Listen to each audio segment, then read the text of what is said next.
થઈ ગયું ને હવે શું કરે છે? હટ પગલી, સુસુ કા કડત થઈ? હમ તો ऊ કડત થઈ. ઓ ભાઈ સાહેબ, અંધેરી જવાનું છે. ન 6 ન 7. બા अच्छा टणवा मौधिया चलबा. टणवा मौतिया झारखंडे।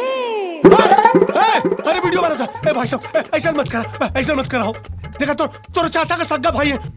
बेटा तो चचेरा भाई, बहुत बेइज्जती हुई.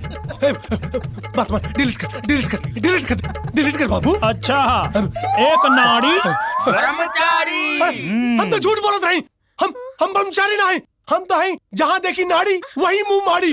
मिल गई तो ठीक, ना तो बाल ब्रह्मचारी. डिलीट कर बाबू, डिलीट कर. अरे तू कहाँ खड़ा होके करता रही? कपड़ा भर के भाग यहाँ से.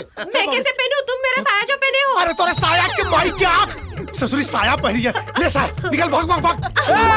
हाय बिलाजुआ के हमारे बाप ले जाई. डिलीट कर. मुंबई में रहना है तो चरित्रवान बनो। हम चरित्रवान नहीं, हम बहुत बड़ा चरित्र ही नहीं. रुका होता नहीं. बाबू अरे बाप रे. बाबूजी प्रणाम. बाबूजी प्रणाम. बाबूजी ना बीबी. झारखंड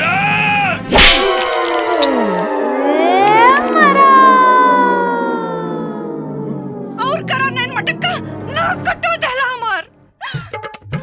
निड़हू, अपना टूटल दांत का बदला ना लेनी ना तो हमरो नाम झारखंड है ना.